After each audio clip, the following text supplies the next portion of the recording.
Are you somebody who is frustrated because you spent money on a nice camera, and when you take pictures you look at them and think, oh, these are just okay, or I could have taken better pictures with my phone? Well, today that ends if you can learn these 3 things. Let's go.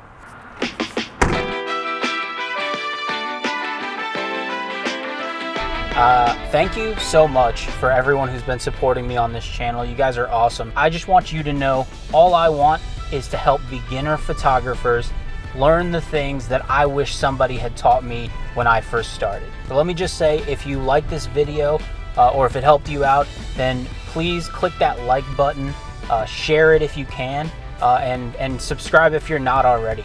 It really just helps me continue making these videos.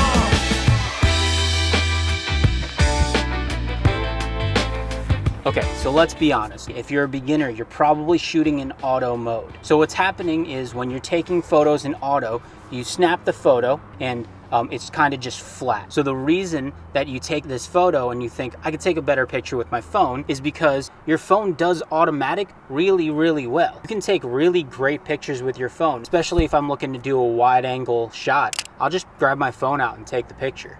And another thing that we need to be honest about is the reason you're not shooting in manual is because you probably tried it, you took a picture and it was either completely white or it was completely black. If you are a photographer, you have taken a blown out, completely white shot. Way back when, I learned that photography actually means that you're painting with light. Whatever light is available, you're using that to create an image. If you want to start taking better photos today, then you have to learn how to manipulate the available light, how to use the light that's available to create the image that you want to create. And the only way to do that is to not shoot in auto. Am I allowed to be here? I'm just out here. Is it certain times?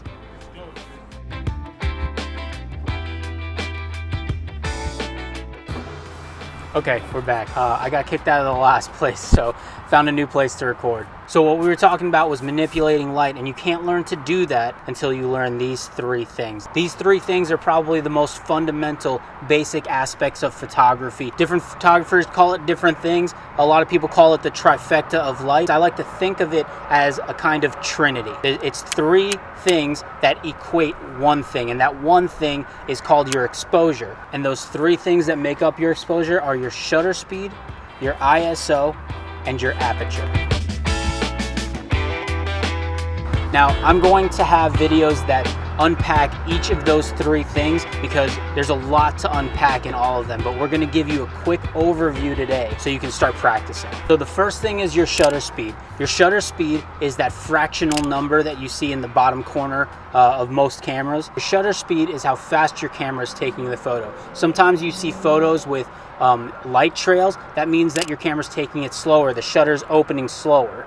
It's opening up for a couple of seconds and letting the light fly by it. If you have a really high shutter speed, like 1/400 and even farther up, your camera's going really fast and it's able to stop motion. The way I like to teach shutter speed is by telling people to wave their hand in front of their face. You see that? It's blurry, right? That's because your eyes see things at 1/30th of a second. If you set your camera to 1/30th and you're trying to get somebody running by, it's most likely going to be blurry. Now, if I wanted to get technical, I would say something like your eye actually operates more like a video camera. But the real point is that when your shutter speed is low, there's going to be blurry movement. Now, let's think about this logically. If your shutter is opening up slower or faster, that's going to affect how much light is entering the image. That's affecting the brightness of your image. So in a bright situation, if you use a high shutter speed, then that's going to be okay. But if you use a high shutter speed and you don't have a lot of light available, your picture is going to come out really dark. So here's what you need to remember. If you have a faster shutter speed, there's going to be less light, but you will freeze motion. If you have a slower shutter speed, there's going to be more light, but motion will be blurred. All right, so the next thing is ISO. And ISO stands for something from a long time ago that nobody cares about. It's like international standardized something. It doesn't matter. What you really need to know is that your ISO is the sensitivity that your sensor will be too light. Back in the day when you'd have to shoot on film, the ISO was baked into that film. It was the speed at which that film was sensitive to light. It's the speed that the image would get burned on. So if you had a higher ISO, that film would react to light much faster than a lower ISO. So nowadays we don't have film, we have sensors. And the upside to having a sensor is that you can change the ISO at will. What that means for you is that you can pump that ISO up if you don't have enough available light. And if you have a lower ISO, then it's less sensitive to light. So on a bright sunny day, you'd probably want to shoot at 100 ISO. That sounds great for people who want to shoot in the dark, right? You just pump up the ISO, but what happens when you do that is that it creates what we call noise. Noise is those colorful specks that are all over the shadows in your picture, and it gets really nasty sometimes if you go way too high. So be careful with that and make sure you're taking a look at your image after you take it. So here's the quick tip. Higher ISO means brighter photo, but more noise. Lower ISO means darker photo, but it's going to be nice and clean. Okay, number 3 is my personal favorite thing. I think is maybe more important, most important. They're all pretty important, but it's the aperture. Best way to think of an aperture is to think about your eyeball and the iris inside of it. On a bright day, your iris will naturally close because your eyeball is set to auto, because your brain's a nice big computer. When you're in the dark, your iris opens up. So I brought an old lens here to show you what that does. This lens has a manual aperture so you can actually see what's going on inside of it. So I can close it or open it up. It's so much fun. Now, there's a lot that goes into your aperture, and there's a lot of things that you need to keep in mind. What you need to know for today is this. Your aperture is measured in f-stops. So you're gonna see a number that has an F in front of it. F6.3, F5.6, F1.8. That number is your aperture. Now, what you need to know is that the lower that number, the wider open that aperture is. That's F1.4, it's wide open. Now, if I close it down to F22, I think that's what it goes to. What does this go to? Yeah, if I close it down to F22, see how small that hole is? The larger the number, the less light is coming in. The smaller the number, the more light is coming in. Naturally, the lower number means that you're gonna have a brighter picture. And the higher number means you're gonna have a darker picture. Now, why even change this at all? Why would you change your aperture? The thing that you should know about your aperture is that the lower the number, that means the wider that hole is open, the more depth you're gonna get in your picture.